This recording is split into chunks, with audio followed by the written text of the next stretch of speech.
लोकसभा चुनाव में कुछ ही दिनों का समय बचा हुआ है। ऐसे में सियासी हलचल काफी तेज हो गई है। प्रदेश में पहले चरण का मतदान 19 अप्रैल को और दूसरे चरण का मतदान 26 अप्रैल को होना है। सभी राजनीतिक दल अपनी अपनी जीत का दावा करने के साथ प्रचार प्रसार में जुटे हैं और बात जोधपुर की करें तो ये लोकसभा सीट हॉट सीटों में से एक है और पूरे देश की निगाहें इस लोकसभा की सीट पर टिकी है, क्योंकि इस सीट से बीजेपी ने तीसरी बार केंद्रीय मंत्री गजेंद्र सिंह शेखावत को चुनावी मैदान में उतारा है और कांग्रेस ने भी राजपूत प्रत्याशी पर दांव खेलते हुए करण सिंह उचियारड़ा को चुनावी मैदान में उतारकर मुकाबले को और भी ज्यादा रोचक बना दिया है।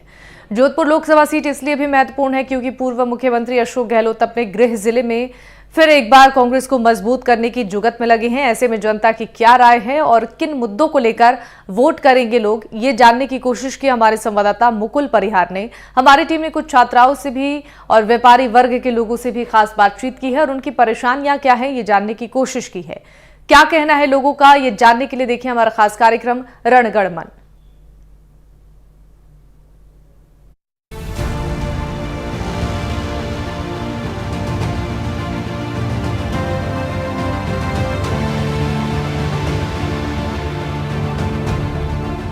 लोकसभा चुनाव 2024 का बिगुल बज चुका है और सारे प्रत्याशी ताबड़तोड़ प्रचार प्रसार में जुटे हैं। इस वक्त हम जोधपुर लोकसभा क्षेत्र की छात्राओं के बीच आए हैं कि इस बार के लोकसभा चुनाव में उनके क्या मुद्दे रहने वाले हैं। कुछ छात्राओं से भी हम बात करना चाहेंगे। क्या नाम है आपका? अनीता विष्णु। इस बार का लोकसभा चुनाव है, जोधपुर हॉट सीट है। छात्राओं के रूप में क्या मुद्दे रहेंगे इस बार? छात्राओं के मेरे यही मुद्दे रहेंगे कि ज़्यादा से ज़्यादा छात्राओं को सुरक्षा मिले और जैसे कि अभी फ़िलहाल हमारे कॉलेज में वो जैसे कि बाहर से लड़की आई थी, उसके साथ गलत व्यवहार हुआ था, उस पर सर्वप्रथम रोक लगनी चाहिए। और मेरा सर्वप्रथम सरकार से यही निर्णय रहेगा कि वो पेपर लीक मामले में सबसे पहले रोक लगाए। मेरा सरकार से यही महत्वपूर्ण निवेदन रहेगा। बिल्कुल, पेपर लीक पर रोक लगाने की मांग के साथ कुछ और भी छात्राएं हैं हमारे साथ में। क्या नाम है आपका? जी, मेरा नाम खुशबू डुकिया है। किन मुद्दों के साथ में वोट देंगी आज? मुद्दे तो यही होने चाहिए गर्ल्स की सुरक्षा को, सेफ्टी को लेके, ताकि पब्लिक प्लेस पर हर कोई लड़की जाए तो वो लड़कों जितना ही सेफ और सिक्योर फील कर सके। एक लड़की को बोर्ड का एग्ज़ाम देने से रोका है क्योंकि वो एक रेप विक्टिम है, इस वजह से उसको रोक दिया। तो ऐसे मामलों पे सरकार जितना हो सके गौर करे और ऐसे विक्टिम्स को हमें प्रोत्साहित करना चाहिए, उल्टा एजुकेशन के मामले में, उनको अपनी लाइफ में आगे बढ़ने के मामले में, जबकि सरकार उनको रोक रही है। स्कूल मैनेजमेंट के खिलाफ फ़िलहाल केस तो दर्ज हो चुका है, लेकिन फिर भी ऐसे मामलों से छात्राओं का, किसी भी लड़की का प्रोत्साहन बहुत गिरता है, वो समाज में बहुत नीचे के स्तर पर गिर जाती है। बिल्कुल, तो क्या बदलाव होना चाहिए उसमें? इसमें बदलाव इस कदर हो सकता है कि उसके जो विक्टिम्स के वो आरोपित थे उनको सख्त से सख्त सज़ा दी जाए, उन पे छोटी मोटी कोई कार्रवाई करके उनको मतलब रिहा ना किया जाए। जितनी सख्त सज़ा होगी इतना मतलब सोसाइटी में कम होने लगेंगे ऐसे केसेस। बिल्कुल। कुछ और भी छात्राएं, कई ऐसे फर्स्ट वोटर्स भी होंगे इस बार। क्या नाम है आपका? हर्षिता मेवाड़ा। वोट देंगे इस बार लोकसभा के चुनाव में? हाँ जी। किन मुद्दों के साथ वोट देने जाएंगे आप? जी, मेरा यही है कि गवर्नमेंट से, फ्यूचर गवर्नमेंट से ये एक्सपेक्टेशन है कि जैसे सोसाइटी है स्टूडेंट्स को सप्रेस करती है कि तुम्हें यही प्रोफेशन चुनना है, just like to be become a doctor, engineer. तो इससे मतलब सोसाइटी सप्रेस करती है कि तुम्हें वही प्रोफेशन, और इससे ना स्टूडेंट्स के स्किल्स है, वो टैलेंट है, उनमें वो नहीं दिखते। तो मैं गवर्नमेंट से यही मतलब रिक्वेस्ट करना चाहती हूँ कि स्टूडेंट्स को मोटिवेट किया जाए और इनकी स्किल्स को देखा जाए, उनकी स्किल्स को डेवलप किया जाए। कुछ और भी छात्राओं से बात करेंगे। क्या नाम है आपका? मेरा नाम डिम्पल राठौड़ है और मेरा यही ओपिनियन है कि जो आने वाली फ्यूचर की जो गवर्नमेंट होगी उससे यही ओपिनियन होगी कि गांव की स्कूल्स को डेवलप करे। जितनी फैसिलिटी शहर की स्कूल्स में, सिटी की स्कूल्स में होती है, डांसिंग, जिसमें इंटरेस्ट है वो सब कुछ यहाँ मिल जाता है, लेकिन गाँव की स्कूल्स में वो सब अवेलेबल नहीं होता है। तो बहुत सारे लोगों की मतलब रह जाता है उनको, तो वही कि गाँव के स्कूल्स को ज़्यादा डेवलप करें। बिल्कुल। ग्रामीण क्षेत्र में शिक्षा के स्तर में भी सुधार की भी बात कर रहे हैं। कुछ और छात्राएं भी हैं। जी, क्या मुद्दे रहेंगे? मुद्दे से तो मैं आपको बता सकती हूँ, जैसे कि एज यूथ स्टूडेंट मैं चाहती हूँ कि यूथ आगे बढ़े। जैसे रविंद्र सिंह भाटी है, हमारे कॉलेज से ही निकले हुए हैं, जो आज वो यूथ है वो कितना हमें मोटिवेट कर रहे हैं कि आगे हम जाके कुछ और कर सकें।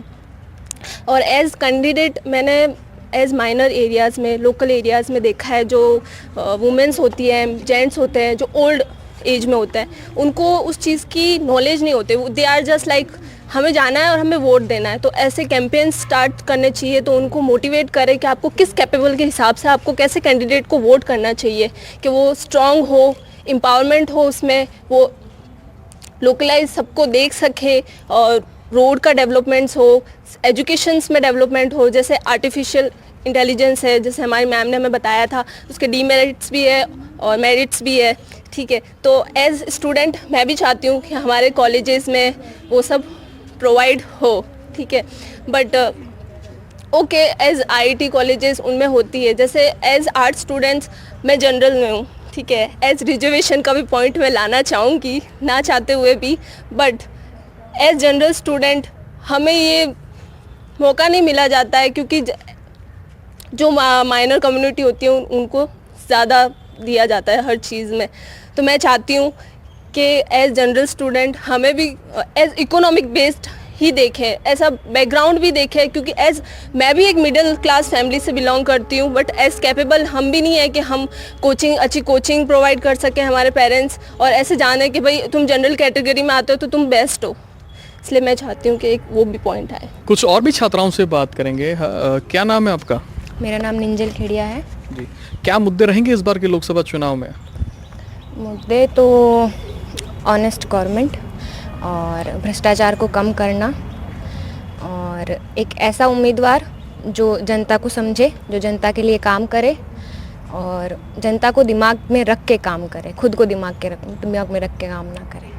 तो इस बार के लोकसभा चुनाव में जहां केंद्र में भी भाजपा है, राजस्थान में भी भाजपा है, कितना यूथ वोटर्स जो हैं उसका रुझान क्या है? दूसरों को पता नहीं, बट मेरा गवर्नमेंट से एक्सपेक्टेशंस धीरे धीरे कम होती जा रही है। एंड है, यूथ भी है, आ रहे हैं वोटिंग में। अभी एक उम्मीद लेके चलते हैं कि इस बार अच्छी गवर्नमेंट आएगी और अच्छा सरकार देखने को मिलेगी जो लोगों के लिए काम करेगी। देखते हैं क्या होता है। जी, क्या नाम है आपका? गीता सिरवी। जी, क्या इस बार के चुनाव में क्या मोटे तौर पर यूथ जो हैं वो क्या उद्देश्य के साथ में वोट डालने जा रहे हैं? पहले तो हम एजुकेटेड है तो हमें उस बेस पे है ना, मतलब चुनाव में अपना वो ऐसे भागीदारी देनी चाहिए और ऐसे खुद के मतलब दिमाग से डिसाइड या फिर खुद की सोच से डिसाइड करना चाहिए कि हमारे लिए कौन सही है। ऐसे नहीं कि मतलब जो चल रहा है शुरू से उसको देखें हम। तो एजुकेशन में भी तो सुधार होना चाहिए। मेरे मुद्दे ये है कि एजुकेशन में सुधार होना चाहिए और मतलब जो चीज़ें हमारे लिए सही है उसको आगे बढ़ाने के लिए सरकार हमें हेल्प करे। और जो मैं ग्रामीण लेवल से हूँ तो मतलब ग्रामीण स्तर पर भी है ना सुधार होने चाहिए। और गर्ल्स के लिए ये है कि मतलब जो सेंटर से या पीएम स्कॉलरशिप है वो भी मतलब ऐसे एक हमारे लिए सपोर्ट है, हमारी हेल्प है वो भी आगे चलनी चाहिए और उसमें थोड़े सुधार भी होने चाहिए ताकि और लड़कियां उससे प्रभावित हो और आगे मतलब पढ़ने के लिए आए। और हमारे पेरेंट्स भी ऐसे उस चीज़ को देखें कि मतलब हेल्प हो रही है थोड़ी, तो हम अपनी ओर से थोड़ा बहुत करके तो हमारे बच्चों को पढ़ाए। बिल्कुल। कहीं जो है ग्रामीण क्षेत्र में जो शिक्षा के स्तर में बदलाव के साथ ही कहीं मुद्दे भी रखे हैं, कुछ और भी हैं। क्या नाम है आपका? वर्षा विष्णु। गांव में तो हमारे ज़्यादातर बाल विवाह ज़्यादा होते हैं, मेरा भी हो रखा है, तो हम चाहते हैं कि उस पर रोक लगाई जाए। और केंद्र में हमारी एक ही अपील है कि हमें ओबीसी आरक्षण चाहिए, फर्स्ट यही रखेंगे। तो आज भी ग्रामीण क्षेत्र में ये जो समस्या है बाल विवाह की आज भी है व्यापक रूप से? हाँ हो रही है, मैं बोल रही हूँ, मैं हूँ ना उसका उदाहरण। तो क्या बदलाव होना चाहिए? वोट से इसमें बदलाव आएगा? जिसको हम वोट देंगे वो ये आवाज़ उठाए और हम उनको बोलेंगे ये ख़त्म किया जाए, इस पर कुछ रोक लगाई जाए। बिल्कुल। कुछ और भी छात्राएं हमारे साथ में। क्या नाम है आपका? हर्षिता। आप भी ग्रामीण क्षेत्र से हैं? जी। जी, कहाँ से हैं आप? सादड़ी। क्या मुद्दे रहेंगे इस बार के लोकसभा चुनाव में आपके? मेरा ये है कि एजुकेशन में बच्चों को जैसे कोचिंग्स प्रोवाइड नहीं होती है। गवर्नमेंट कॉलेज में तो आ सकते हैं बट उसके लिए कोचिंग भी प्रोवाइड होनी चाहिए, गवर्नमेंट कोचिंग होनी चाहिए बच्चों के लिए। जैसे जेई नीट और ये यूपीएससी वगैरह कराते हैं, इसके लिए लाखों के कोचिंग सेंटर्स होते हैं। तो इतने बच्चे, गाँव वाले बच्चे जो है ना इतना अफोर्ड नहीं कर सकते। तो गवर्नमेंट को इसको लेके कुछ करना चाहिए कि ये गवर्नमेंट कोचिंग सेंटर स्टार्ट करे कि बच्चे है ना जेई के लिए इतनी कोटा वगैरह में इतनी फीसेज है और वापस हॉस्टल में रहने का तो मिनिमम 4-5 लाख खर्चा आ जाता है। जो एक गांव के लोग जो होते हैं ना, गांव के बच्चे जो वो है ना पेरेंट्स अफोर्ड नहीं कर सकते इतना पैसा, तो उनके लिए कोचिंग सेंटर होने चाहिए गवर्नमेंट को। बिल्कुल। ग्रामीण क्षेत्र में शिक्षा के स्तर को सुधारने के साथ ही जो कोचिंग इंस्टीट्यूट है उसको लेकर भी हैं। ये वो विद्यार्थी हैं जो जोधपुर के जय नारायण व्यास विश्वविद्यालय के कमला नेहरू महिला महाविद्यालय के छात्र हैं और ग्रामीण क्षेत्र से आते हैं और यहाँ जो है अध्ययन कर रहे हैं। कहीं मुद्दे हैं बड़े इनके। कुछ और भी लोगों से हम बात करना चाहेंगे। आप भी स्पोर्ट्स से हैं, क्या नाम है आपका? भावना कुमारी। क्या मुद्दे रहेंगे खेल को लेकर जो है, क्या किन मुद्दों के साथ में आप वोट डालेंगे इस बार?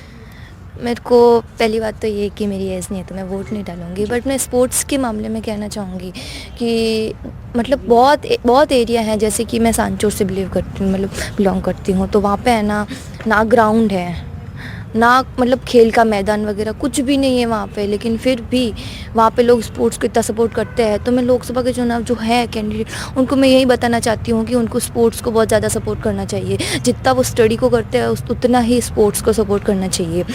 जैसे कि शहरों में है तो शहरों में स्पोर्ट्स को ऐसे मान्यता दी जाती है, बट उतनी नहीं दी जाती है जितनी उन लोगों को देनी चाहिए। जैसे कि गर्ल्स है तो गर्ल्स आगे खेलने जाती है तो पेरेंट्स नहीं भेजते हैं क्योंकि वहाँ सेफ़ नहीं होती है गर्ल्स, तो उनके लिए भी मतलब वो सेफ़ होनी चाहिए। ट्रैवल्स के लिए भी गर्ल्स को सेफ़ होना चाहिए।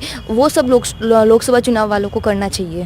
बिल्कुल। तो ये थे यूथ वोटर्स और युवा। बात करें इस बार की जोधपुर लोकसभा क्षेत्र की, तो 1,80,000 से अधिक नए वोटर्स भी बढ़े हैं, जहां जीत और हार में कहीं महत्वपूर्ण भूमिका का निर्वहन जो है वो ये यूथ वोटर्स कर सकते हैं। अब देखने वाली बात है कि 26 अप्रैल को युवाओं का ये रुझान कितना मत प्रतिशत में बदलता है। लोकसभा चुनाव में कहीं मायने में व्यापारी वर्ग की कहीं महत्वपूर्ण भूमिका रहती है। जहां बात करें जोधपुर लोकसभा क्षेत्र की, तो निर्णायक जीत और हार में व्यापारी वर्ग का भी महत्वपूर्ण भूमिका रही है। और हम पहुंचे हैं कपड़ा व्यापार से जुड़े उन व्यापारियों के बीच में, उनका मुद्दा जानने के इस बार के लोकसभा चुनाव में उनके क्या मुद्दे रहने वाले हैं। सर, क्या नाम है आपका? भैया, मेरा नाम राजकुमार है और इस बार जो एमएसपी का नियम लगा है 45 दिन पेमेंट वाला, वो हमारे लिए बड़ा दुखदायी साबित हो रहा है। हम तो ये सरकार से गुजारिश करें जो भी नई सरकार बने 2024 में, वो कम से कम हमारे व्यापारियों को बहुत राहत प्रदान करें। एमएसपी से हमारे व्यापार में बहुत फ़र्क पड़ रहा है। क्या एमएसएमई से जो क्या व्यापार पर क्या प्रभाव पड़ रहा है और आप क्या चाहते हैं? हमारी जो कैपिटल्स है, हमको ओडी बैंक सीसी लेनी पड़ रही है, उसमें भी ब्याज बहुत लग रहा है, कारण कि हमको पेमेंट 45 दिन में भेजना अनिवार्य कर दिया है एमएसपी के अंतर्गत सरकार ने। इस कारण आगे पेमेंट भेजने का लोड रहता है और आगे व्यापारी जो हमारे छोटे छोटे ग्रामीण इलाकों से वो बेरोजगार है, वो इतना समझते नहीं नियमों को। वो सब छोटे व्यापार वो तो पेमेंट अपने हिसाब से ही भेजते हैं कि वो सब कृषि विभाग से, जब किसान भारत की मेन इनकम ही कृषि पे है। जब किसान बाजार में कृषि मंडी में फसल जाके बेचेगा तब पैसा आएगा, तब आगे वो कपड़े में आएगा। इसलिए बड़ी सरकार से ही गुजारिश है इसको एमएसपी के नियम में बहुत ज़्यादा प्रावधान को ढील की जाए। बिल्कुल। कुछ और भी लोग हैं सर, क्या नाम है आपका? सर, मनीष तातेड़ जी। इस बार क्या मुद्दे रहने वाले हैं व्यापारी वर्ग के चुनाव में? व्यापारी वर्ग का ये मुद्दा है कि देखो, एक्चुअल में भारत की जो आत्मा है वो गाँवों में बसती है, और जो आज व्यापार है ना जो इंडिया का, वो 80% गाँवों से है। और एमएसएमई ने ये गाँव वालों की और आम आदमी की कमर टूट जाएगी आम व्यापारी की। उसकी वजह ये है कि जो खेती से पैसा आता है तो वो गांव वाला पहले खेती भी करता है, माल बेचता है, फिर वो शादी ब्याह में पैसा लगाता है। तो 45 दिन में अगर वो उसका पेमेंट होगा तो उसका आगे से ही नहीं आता है। और दूसरा, जो अभी सरकार इतनी लोक लुभावन योजनाएं निकालती है, लेकिन जो आम व्यापारी है उसका दर्द नहीं समझ रही है। तो मेरा है कि जो भी सरकार आए वो व्यापारी के हित के बारे में सोचे, और समस्त व्यापारी की ओर से मेरा यही आग्रह है कि सरकार को एक बार इस पर वापस पुनः विचार करना चाहिए और इसको वापस लेना चाहिए। बिल्कुल। जैसा कि एमएसएमई में सरलीकरण की बात आ रही है, तो व्यापारियों के व्यापार पर किस प्रकार से प्रभावित कर रहा है? भाई, अब जैसे अप्रैल का महीना जो होता है सबसे ज़्यादा शादियों का महीना होता है, और मतलब सबसे पूरे 12 महीने में अगर अपन देखें तो अप्रैल का महीना जो बिज़नेस के हिसाब से सबसे टॉप क्लास होता है। लेकिन इस बार एमएसएमई की वजह से व्यापार बिल्कुल नहीं है और लोग बहुत मतलब सहमे हुए हैं कि आगे क्या करेंगे, 45 दिन में कहाँ से पेमेंट लाएंगे, तो वो व्यापारी इंटरेस्ट नहीं ले रहे हैं अभी। बिल्कुल। तो एमएसएमई में सरलीकरण की मुद्दा जो है वो व्यापारियों में एक बड़े तौर पर जो है उभर के आ रहा है। कुछ और भी व्यापारी हैं। सर, क्या नाम है आपका? महावीर कोठारी। जो एमएसएमई जो लगाया है वो 45 दिन में पेमेंट पॉसिबल नहीं है कपड़े बाजार में। तो हमारे जो भी 2024 में जो भी सरकार आए उनसे हमारा यही निवेदन है कि एमएसएमई में छूट प्रदान करें या कुछ राहत प्रदान करें। 45 दिन में पैसा नहीं आता है। जब किसान अपनी फसल बेचेगा उसका पैसा आएगा, उसके बाद में ही हमारे पास कपड़े में तो सबसे लास्ट में नंबर आता है। तो एमएसएमई में तो राहत प्रदान करनी ही पड़ेगी। हमारी यही निवेदन है आने वाली सरकार से। तो एमएसएमई के अलावा जो है वो व्यापारियों के क्या मुद्दे रहेंगे इस बार के लोकसभा चुनाव में? एक तो MSME है, जीएसटी सरलीकरण कर ले, MSME सरल तो में राहत मिल जाए, जीएसटी में भी एकदम थोड़ा सा राहत अगर दे दे गवर्नमेंट तो सब कुछ एकदम हो सकता है। जी बिल्कुल सर, क्या नाम है आपका? मयंक जैन। किस चीज़ का व्यापार करते हैं आप? कपड़े का। क्या मुद्दे हैं इस बार के लोकसभा चुनाव में 26 तारीख को? MSME का ही जो नया नियम आया है वो अभी तक इतना डिफिकल्ट है ना, तो आम व्यापारी को समझ आ पा रहा है, छोटे व्यापारी तो कुछ समझ ही नहीं पा रहे हैं। उनको कितना भी समझाने के बाद वो यही बात ही कह रहे हैं, होगा जो देख लेगी, उनके समझने से कुछ नहीं हो पाएगा। सरकार ने जो नियम लाए वो तो चले गई, और 45 दिन में पॉसिबल ही नहीं, कपड़े में हाथ में तैयार होके ही नहीं आता 45 दिन में, तो पेमेंट कैसा आ पाएगा। बिल्कुल। तो ये थे जोधपुर के कपड़ा व्यापारी, जिनका ये कहना है कि इस बार के लोकसभा चुनाव में जो MSME में सरलीकरण करने का मुद्दा है वो कहीं प्रभावी रूप से जो है वो देखा जा रहा है, और व्यापारियों का ये रोष अगर मत 26 तारीख को वोट के रूप में अगर देखा जाता है तो निश्चित रूप से कहीं बड़े समीकरण बिगड़ सकते हैं। जोधपुर से NDTV के लिए मुकुल परिहार।